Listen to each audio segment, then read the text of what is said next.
എന്താടി ദേ മനുഷ്യ പെണ്ണ് ഛർദിക്കുന്നു. അത് രാവിലെ തന്നെ കപ്പ കഴിച്ചിട്ട് ഗ്യാസ് കയറിയതായിരിക്കും. കപ്പക്ക് ഇത്രയും ഗ്യാസോ? ആശുപത്രി പോണോടി? വേണ്ട, ആളിപ്പ വരും. ആര്? ആരാടി വരുന്നേ? അത് അതാരാ?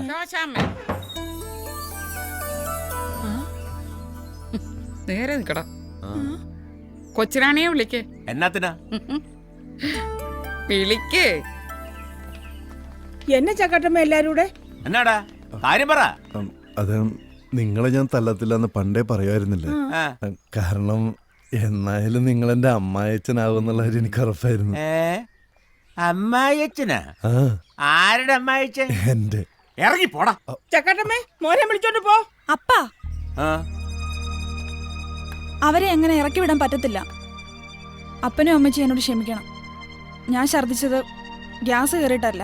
കൊച്ചുറാണി എന്തായാലും അപ്പനില്ലാത്തൊരു കൊച്ചിനെ പ്രസവിക്കരുതെന്ന് എനിക്ക് നിർബന്ധമുണ്ട്. ഞാൻ പള്ളിയിൽ അച്ഛനോടും ഇടവക്കാരോടും എന്നാ സമാധാനം പറയൂ എന്റെ കർത്താവേ. എന്റെ അച്ചായോ, എത്ര നാളായിട്ട് ഈ വീടും പറമ്പും വിൽക്കാൻ ആളെ നോക്കി നടക്കുന്നു. വല്ലതും നടന്നോ? ഇതും കർത്താവിന്റെ ഒരു തീരുമാനമായിരിക്കും. ഇനി ആ വേലിയും കൂടെ എടുത്ത് മാറ്റി കളഞ്ഞാൽ ഒറ്റ വീടും ഒറ്റ മുറ്റമായിട്ട് നമുക്കിവിടെ ഹാപ്പി ആയിട്ട് കഴിയാം. എന്നാലും എന്റെ ചക്കട്ടമ്മേ, ഈ ജാതി മതമൊന്നും നോക്കാതെ. ശോശാമ്മേ, ഒരേ മുറ്റത്ത് ഒന്നിച്ച് കളച്ചു വളർന്നവരാ ഇവരെ. ഇവനെ നിങ്ങൾക്കും അറിയാം, ഇവളെ എനിക്കും അറിയാം. അതിലും വലുതായിട്ട് ഇനി എന്ത് ജാതി മതവും നോക്കാനാ? എന്നാ മോനെ, ദാണ്ട് ഇത് അവളുടെ കഴുത്തേലോട്ടൊന്ന് കെട്ടിക്കേ.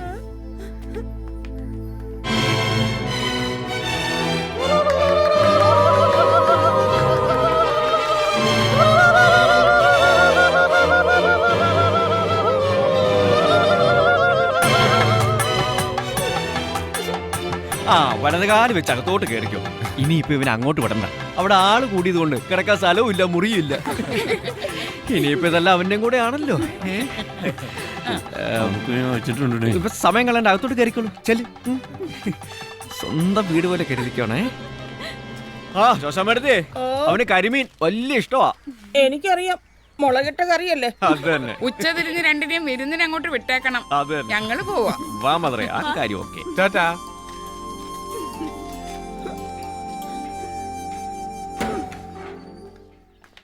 ഷോ, ആകെ നാണക്കേടായി. ആ ഗോപന്റെയും ചക്കാട്ടമ്മയുടെയും മുമ്പിൽ നിന്ന് ഞാൻ ഉരുകി. എന്നാത്തിന്? എല്ലാത്തിനും കാരണം നിങ്ങളുടെ കുരുട്ട് ബുദ്ധിയാ. ഷോ, ഞാൻ ഇനി അവരുടെ മുഖത്ത് എങ്ങനെ നോക്കും? നമ്മൾ പ്രേമത്തിലാണ് കല്യാണം കഴിക്കണമെന്നൊക്കെ നിന്റെ അപ്പൻ കപ്പ്യാരോട് പറഞ്ഞ അങ്ങേ രാജത്തെ കുറിച്ചാവും. പിന്നെ നിന്റെ അമ്മച്ചിയുടെ നാക്കേ മൈക്ക് സെറ്റ് വെച്ച് പോലാവും. ഇത് പരിഹരിക്കാൻ ഒറ്റ മാർഗേ ഉള്ളൂ, വ്യാജഗർഭം. ഇന്ന് നമ്മുടെ ആദ്യ പകല. അതൊക്കെ എവിടെ നിക്കട്ടെ, അതിനു മുമ്പ് എന്റെ തലയെ തൊട്ട് സത്യം ചെയ്യണം. എന്ത്? ജലജ ചേച്ചി, രമണി ചേച്ചിയൊക്കെ അവരുടെ ഭർത്താക്കന്മാരെ കൊണ്ട് സത്യം ചെയ്യിച്ചു. എന്നത്? എന്റെ തലയെ കൈവച്ച് ഇനി തല്ലുണ്ടാക്കാനും കൊള്ളരുതായ്മകൾ ചെയ്യാനും പോകത്തില്ല എന്ന് സത്യം ചെയ്യും. സത്യം.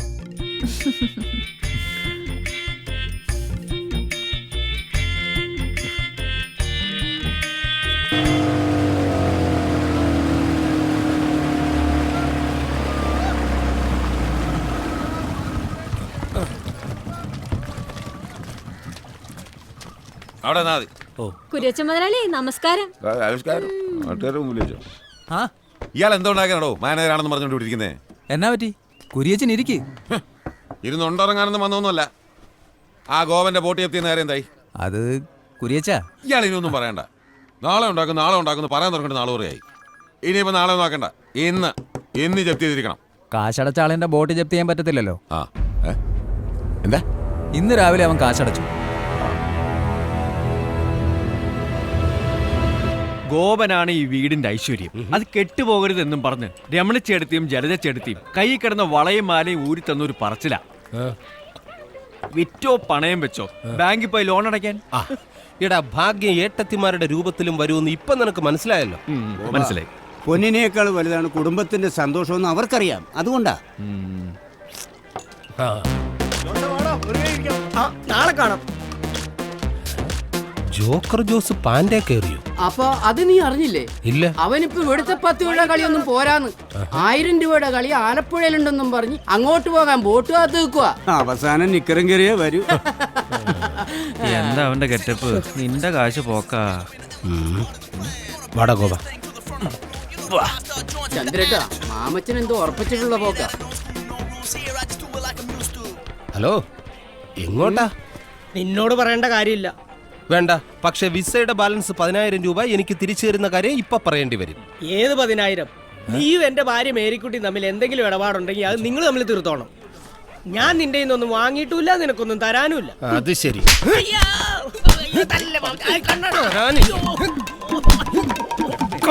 അങ്ങോട്ട് 5 ജോക്കറോ? ആളെ പറ്റിക്കാനായിട്ട്. എടാ, അത് 12,000 ഉണ്ട്, നിനക്ക് 10 അല്ലേ തരാനുള്ളൂ. അപ്പൊ നിനക്ക് കറക്റ്റ് ആയിട്ട് കണക്കല്ല ഓർമ്മയുണ്ടല്ലേ? എടാ, എന്റെ 2,000. അത് പലിശ 5-6 മാസം ആയല്ലോ. ആൾക്കാരെ പറ്റിക്കാനായിട്ട് നീ ആരടാ? നിന്നെ ഇടിച്ച് ഞാൻ കൊന്നുകളയും. എഴുന്നേറ്റ് പോടാ. കായലിൽ നിന്ന് മീൻ പിടിക്കാൻ നിന്റെ പെർമിഷൻ വേണം. ഞാൻ ഇവിടെ മീൻ പിടിക്കുകയല്ലേ. ആ പാവപ്പെട്ട പെണ്ണ് അറബിയുടെ അടുക്കളയിൽ കിടന്ന് കഷ്ടപ്പെട്ട് അയക്കുന്ന കാശ. അവൻ ആലപ്പുഴയെ പോയി ചീട്ടുകളി. ഇവനൊക്കെ വെട്ടിവെച്ച് കൊല്ലണം. എന്റെ ഫോണ്. ഹലോ, ആണോ? ശരി ശരി ശരി ശരി. എടാ, നിന്റെ ഭാര്യയുടെ വിസ റെഡി. എറണാകുളം ട്രാവൽസ് എന്നാ വിളിച്ചത്. ജയശ്രീയുടെ വിസ റെഡിയെന്ന്. ഇനി കാശ് കൊടുക്കുക, പറക്കുക. ഗോപു ചെക്കാൻ നറുക്കെടുപ്പ്. നിന്റെ ബെസ്റ്റ് ടൈമാ. വേണമെങ്കിൽ ഒരു ലോട്ടറി എടുത്തോ, ചിലപ്പോ അടിച്ചാലോ. ഇനി മിണ്ടിയ നിന്നെ ഞാൻ അടിക്കും. എന്നാ അമ്മേ? മോളെ എങ്ങി വന്നേടി. അമ്മ എന്നാ പറ്റിയെന്ന് പറ. മാമച്ചൻ വിളിച്ചായിരുന്നു. അമ്മയുടെ ചക്രയുടെ വിസ വന്നു. സത്യം. അമ്മയുടെ പ്രാർത്ഥന ദൈവം കേട്ടടാ. വിമലേ, വിമലേ, എന്നാടി? എടി, ജയയുടെ വിസ വന്നു. അതെയോ? എപ്പോ? ഇന്ന്. ഇപ്പൊ മാമച്ചൻ വിളിച്ചു വെച്ചതേ ഉള്ളൂ. കോൾ അടിച്ചല്ലോ. അപ്പൊ നീ വിചാരിച്ച പോലെ കാര്യങ്ങളുമായി. മിണ്ടല്ലേ, പതുക്കെ.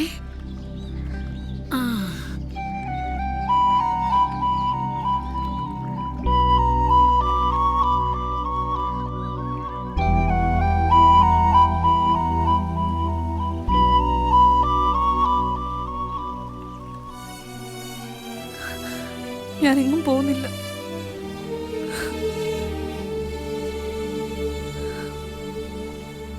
പോണം. നിനക്ക് വേണ്ടി നിന്റെ അമ്മ ഒരുപാട് കഷ്ടപ്പെട്ടിട്ടുണ്ട്. നിന്നെക്കുറിച്ചുള്ള അവരുടെ ഒരേ ഒരു ആഗ്രഹമാണ്. അത് നീ സഹായിച്ചു കൊടുക്കണം.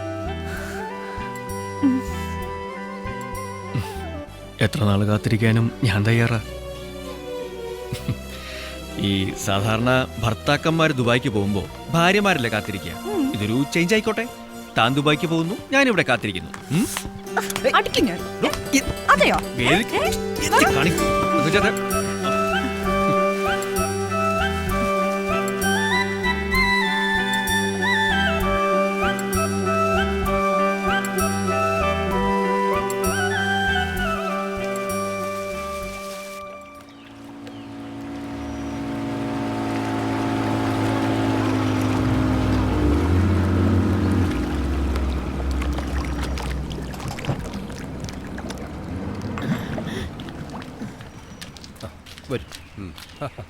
വിസയും വന്നു, സ്ഥലം മേടിക്കാൻ ആളും വന്നു. രേവമ്മയുടെ ശുക്രൻ തെളിഞ്ഞു.